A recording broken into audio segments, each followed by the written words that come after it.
नमस्कार. हिंद की चादर कार्यक्रम खारघर मध्ये 28 फरवरी आणि 1 मार्च दिवशी आयोजन करण्यात आलेला आहे. या कार्यक्रमामध्ये सहभागी होण्यासाठी नाशिक जिल्ह्याच्या सर्व नागरिकांना मी विनंती करतो की आपण मोठ्या प्रमाणात या कार्यक्रमामध्ये सहभागी होण्यासाठी आपण नक्की जावा.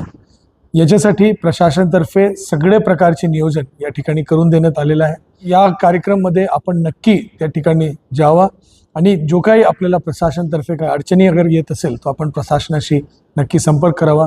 जय हिंद, जय महाराष्ट्र.